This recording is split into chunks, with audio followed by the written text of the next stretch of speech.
नमस्कार प्यारे बच्चों, आप सभी का स्वागत है एक बार फिर से निष्ठा क्लासेस में। और आज की क्लास में हम respiration and type of respiration को डिस्कस करेंगे, जो कि आपके क्लास 10th का एक चैप्टर है न्यूट्रिशन। उसी के अंदर एक टॉपिक है रेस्पिरेशन एवं टाइप्स ऑफ रेस्पिरेशन। और इस पे प्रीवियस ईयर में अगर आप क्वेश्चन देखेंगे तो बहुत बार क्वेश्चन इससे पूछा गया है। कई बार तो टाइप ऑफ रेस्पिरेशन से पूछा जाता है, कई बार रेस्पिरेशन का एक डायरेक्ट केमिकल इक्वेशन पूछा जाता है। इसके अलावा स्टेप ऑफ रेस्पिरेशन पूछे जाते हैं, जो स्टेप्स होती हैं, कैसे कैसे रेस्पिरेशन के अंदर एनर्जी में कन्वर्ट होता है, जो फूड है उसको कैसे यूटिलाइज किया जाता है एनर्जी में, तो वो सब चीज़ें आपसे पूछी जाती हैं। तो चलिए टाइम ना वेस्ट करके स्टार्ट करते हैं। हमारा पहला टॉपिक सबसे पहले हम बात करें रेस्पिरेशन की। तो व्हाट इज रेस्पिरेशन? रेस्पिरेशन क्या होता है?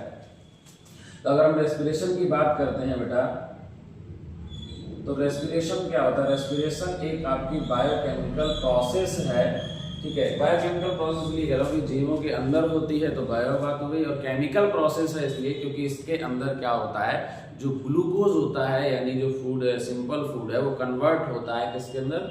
एनर्जी में। तो अगर आपसे पूछा व्हाट इज रेस्पिरेशन, तो कैसे लिखना है? Respiration is the process by which a living beings utilize the food to get energy, ठीक है।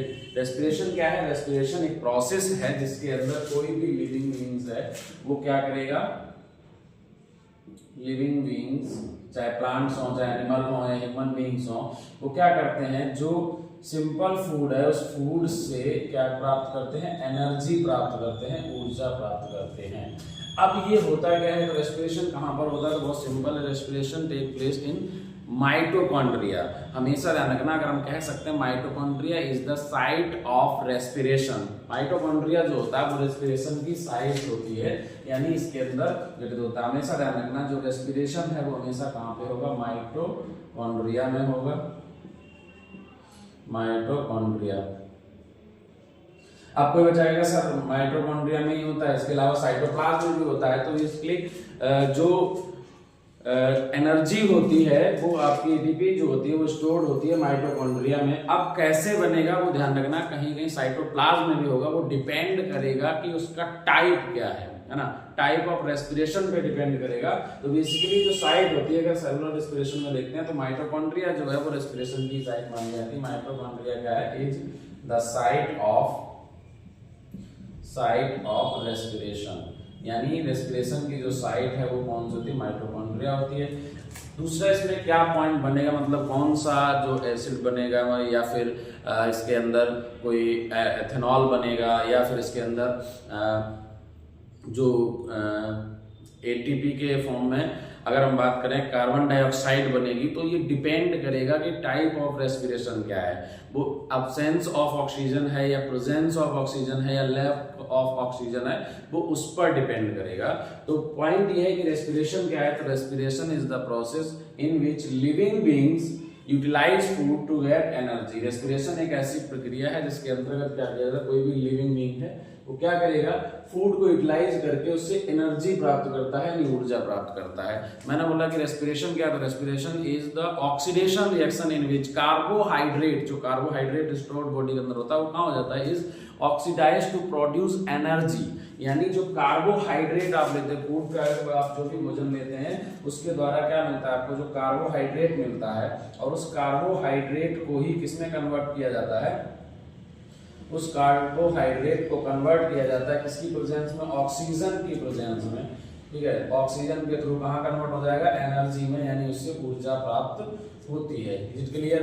अब हम बात करेंगे कि इसके रेस्पिरेशन के स्टेप्स क्या क्या हैं। तो अगर मैं बात करूं बेटा steps of respiration, steps of respiration, steps of respiration. तो रेस्पिरेशन में बेसिकली दो स्टेप होते हैं। नंबर 1, फर्स्ट स्टेप है कि जो आपका सिंपल फूड है वो कन्वर्ट होता है पहले पाइरुवेट एसिड में। तो हम कह सकते हैं breaking down of glucose into pyruvate या पाइरुविक एसिड, ठीक है। तो सबसे पहले स्टेप क्या होती है? फर्स्ट इसमें है कि जो ग्लूकोज है वो कन्वर्ट हो जाएगा किसमें? पाइरुवेट में, पाइरुवेट में, ठीक है। और इसके अंदर जो सेकेंड स्टेप आएगी वो ये, अब ये पाइरुवेट जो है वो कन्वर्ट होगा किसके अंदर? पायरुवेट जो है वो फर्दर आगे कन्वर्ट हो जाएगा किसके अंदर। अब ये पायरुवेट से कौन सा मॉलिक्यूल बनेगा, ठीक है, कौन सा मॉलिक्यूल बनेगा वो डिपेंड करेगा टाइप ऑफ रेस्पिरेशन पे। तो अगर मैं स्टेप्स ऑफ रेस्पिरेशन की बात करते हैं तो उसमें फर्स्ट पहले क्या होता है, सबसे पहली जो स्टेप होती है वो breaking down of glucose into pyruvate acid, ठीक है। इस स्टेप के अंदर क्या होता है, दिस स्टेप जो फर्स्ट स्टेप है विच हैपेंस इन साइटोप्लाज्म, ये हमेशा स्टेप कहां होगी, साइटोप्लाज्म के अंदर होगी। अब आगे कौन सा मॉलिक्यूल बनेगा वो डिपेंड करेगा किस पे, टाइप ऑफ रेस्पिरेशन पे, रेस्पिरेशन का टाइप क्या है। तो हम आगे चलते हैं, जो सेकंड स्टेप है कि पायरुवेट जो है वो फर्दर कन्वर्ट हो जाएगा एनर्जी मॉलिक्यूल में। तो वो कैसे होगा, उसमें लैक्टिक एसिड बनेगा या एथेनॉल बनेगा या कार्बन डाइऑक्साइड बनेगा, वो डिपेंड करेगा किस चीज पे, टाइप ऑफ रेस्पिरेशन पे। तो अगर हम बेटा बात करते हैं टाइप्स ऑफ रेस्पिरेशन की, तो ध्यान से समझो, टाइप्स ऑफ रेस्पिरेशन, रेस्पिरेशन के टाइप क्या हैं, बहुत ध्यान समझना है। रिएक्शन भी यहीं पे समझ आ जाएगा और टाइप्स ऑफ रेस्पिरेशन भी। टाइप्स ऑफ अगर रेस्पिरेशन की बात करते हैं तो there are two types of respiration, these are types of respiration में क्या होता है, एक होता है आपका aerobic respiration, aerobic respiration and second anaerobic respiration, first aerobic, second anaerobic respiration, ठीक है। एरोबिक रेस्पिरेशन को हम कह सकते हैं क्या, इन प्रेजेंस ऑफ ऑक्सीजन, ये क्या होगा, प्रेजेंस ऑफ O2, और ये बेसिकली क्या होता है, absence of O2, absence of O2, ठीक है, ये ऑक्सीजन की एब्सेंस में होता है। तो मैंने कहा कि पायरुवेट जो एसिड है वो कन्वर्ट होगा तो डिपेंड करेगा किस चीज पे, कि वो टाइप ऑफ रेस्पिरेशन कैसा है, कौन सा है। तो इसके लिए ध्यान समझो, यहाँ पर क्या होता है, तीन कंडीशन बनती है। पहली कंडीशन है, मैंने बोला कि इन प्रेजेंस ऑफ O2, जहां पर O2 प्रेजेंस है तो उस केस में क्या बनेगा, कार्बन डाइऑक्साइड प्लस वाटर बनेगा, साथ के साथ एनर्जी बनेगी, क्या बनेगी, ऊर्जा बनती है, एनर्जी, ठीक है, ठीक है। नेक्स्ट अगर हम बात करते हैं लैक ऑफ O2, यानी कम मात्रा में, अगर बहुत ना के बराबर, लैक ऑफ O2 का मतलब है कि कमी है ऑक्सीजन की, इस केस में क्या बनता है, इस केस में बनता है बेटा लैक्टिक एसिड, लैक्टिक एसिड, ठीक है, देन एनर्जी, ठीक है। और तीसरी कंडीशन ये है अब्सेंस ऑफ O2, बिल्कुल भी ऑक्सीजन नहीं है, इस केस में क्या होगा, इस केस में बनेगी एथेनॉल, एथेनॉल प्लस एनर्जी। अब आप देख पा रहे हैं यहाँ पर तीन अलग अलग कंडीशंस हैं। सबसे पहले है कि इन प्रेजेंस ऑफ O2, तो उसमें CO2 कार्बन डाइऑक्साइड बनेगी एंड H2O एंड एनर्जी। ये जो रिएक्शन है ये हमेशा क्या होगा, यही कहलाता है, ये है आपका टाइप ऑफ एरोबिक रेस्पिरेशन, ये आपका एरोबिक रेस्पिरेशन है। और ये हमेशा कहां पे होगा, माइटोकॉन्ड्रिया के अंदर होगा। ये जो साइट है, इसकी साइट जो होती है वो क्या होती है, माइटोकॉन्ड्रिया, ठीक है।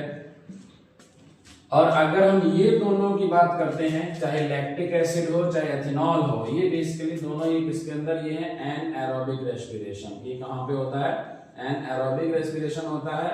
और ये हमेशा बेसिकली ज्यादातर कहां होगा, बैक्टीरिया वगैरह में या फिर ईस्ट में। इसके अलावा जैसे लैक्टिक एसिड की अगर हम बात करते हैं, जैसे लैक ऑफ O2 है, ये हमारे बॉडी के अंदर यानी मसल सेल के अंदर होता है, जो मसल सेल्स होती हैं उनके अंदर ये होता है आपका लैक्टिक एसिड फॉर्म होता है। तो ये लैक ऑफ O2 होता है, ये भी आपका एनारोबिक रेस्पिरेशन ही है। तो एनारोबिक रेस्पिरेशन भी आपके मल्टी सेलुलर ऑर्गेनिज्म में भी होता है, इसके अलावा बैक्टीरिया और यीस्ट में भी होता है, इन सब में, ठीक है। तो पॉइंट ये है कि अगर मैं बात करता हूं कि इसकी स्टेप्स की, तो पहले फर्दर क्या होगा, सबसे पहला स्टेप होगा, फर्स्ट स्टेप ये है कि ग्लूकोज जो है वो breaking down into pyruvate, and जो फर्दर स्टेप होगी पायरुवेट जो है वो कन्वर्ट हो जाएगा किसी ना किसी एनर्जी देगा। उसके अलावा कौन सा इसमें मॉलिक्यूल फॉर्म होगा, कार्बन डाइऑक्साइड बनेगी या लैक्टिक एसिड या एथेनॉल, ये डिपेंड करेगा टाइप ऑफ रेस्पिरेशन में। अब टाइप ऑफ रेस्पिरेशन कौन कौन से होते हैं, दो there are two type of respiration, aerobic and anaerobic respiration. तो एरोबिक रेस्पिरेशन होता है वो प्रेजेंस ऑफ ऑक्सीजन होता है, ये सेलुलर रेस्पिरेशन है, यानी सेल के अंदर होता है, वो सेल के अंदर भी माइटोकॉन्ड्रिया में ही होता है, वो तो सारे के सारे हैं, ये सेलुलर रेस्पिरेशन का ही पार्ट है। जो पायरुवेट से जब कन्वर्ट होता है तो ये पूरा का पूरा ये सेलुलर रेस्पिरेशन कहलाता है, और ये जो प्रोसेस है ये पूरी ब्रीदिंग वाली प्रोसेस में आ जाता है, ठीक है। तो पॉइंट इंपॉर्टेंट ये है कि आपके दो टाइप के रेस्पिरेशन होते हैं, कौन कौन से, aerobic and anaerobic respiration. Is it clear? Respiration क्या है, तो मैंने आपको बताया रेस्पिरेशन क्या है। Respiration is a process in which living beings utilise food to get energy, ठीक है। रेस्पिरेशन एक ऐसी प्रोसेस है जिसके अंदर कोई लिविंग बीइंग है, यानी जीवधारी है, वो अपना क्या करता है, फूड को यूटिलाइज करके एनर्जी प्राप्त करता है। अब इसके लिए कहाँ पर होता है, तो मैंने बेसिकली बताया कि माइटोकॉन्ड्रिया जो होती है वो साइट ऑफ रेस्पिरेशन है। तो इसमें पहला क्या होता है, respiration is the oxidation reaction in which carbohydrate oxidise into energy, ठीक है। ऑक्सीडाइज हो जाता है किसमें, एनर्जी मॉलिक्यूल में, और ये जो एनर्जी होती है वो stored in mitochondria the form of ATP. ATP मतलब क्या होता है, एडिनोसिन ट्राइफॉस्फेट, ये एटीपी के फॉर्म में रहता है, ठीक है। ATP, adenosine triphosphate. अब ये कब होता है, एटीपी जो है वो रिलीज करता है एनर्जी एज पर नीड, जैसे जैसे बॉडी को नीड होती है वैसे वैसे ये एनर्जी को रिलीज करता रहता है, ठीक है। स्टेप्स ऑफ रेस्पिरेशन में बात करूं तो फर्स्ट, इसमें देयर आर टू स्टेप्स, है ना, दो स्टेप है। कौन कौन? फर्स्ट है कि ग्लूकोज जो है वो ब्रेक डाउन इनटू या breaking down into pyruvate, pyruvate में कन्वर्ट हो जाएगा, and further pyruvate convert into the molecule. अब वो किसमें होगा, the molecule form depend on the type of respiration। Type of respiration में अगर प्रेजेंस ऑफ ऑक्सीजन है तो बनेगी कार्बन डाइऑक्साइड, यही कार्बन डाइऑक्साइड हम लोग क्या कर लेते हैं, रिलीज करते हैं एटमॉस्फेयर, ठीक है। हम intake of oxygen from the atmosphere and release carbon dioxide, ये जो प्रोसेस है ये ब्रीदिंग है, समझो इसको सांस लेना कहते हैं हिंदी में, या ब्रीदिंग कहते हैं। रेस्पिरेशन एक केमिकल प्रोसेस है जिसके अंदर एनर्जी बनती है, सिर्फ आप सांस ले रहे हो सांस छोड़ रहे हो, ये ब्रीदिंग है, क्लियर।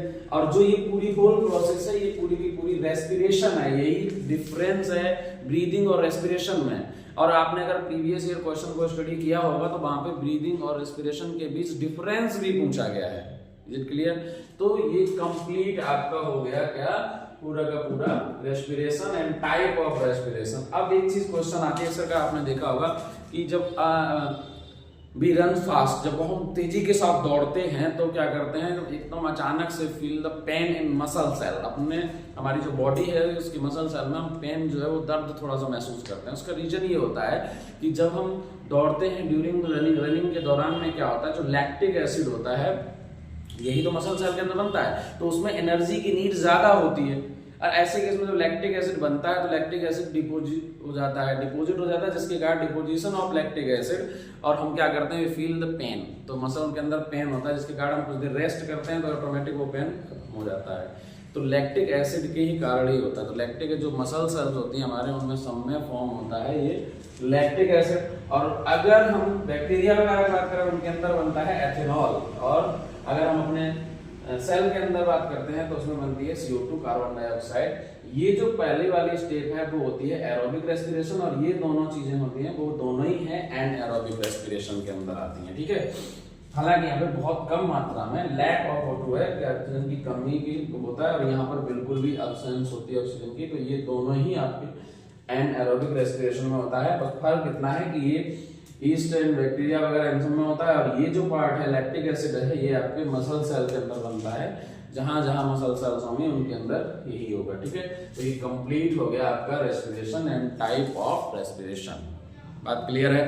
आई होप आपको सारे पॉइंट समझ आए होंगे। अगर समझ आया तो वीडियो को लाइक करें, शेयर करें अपने क्लासमेट्स के साथ, अपने फ्रेंड्स के साथ, सभी के साथ, और चैनल को सब्सक्राइब करना बिल्कुल भी ना भूलें। आपको वीडियोस ऐसे ही रेगुलर मिलते रहेंगे। थैंक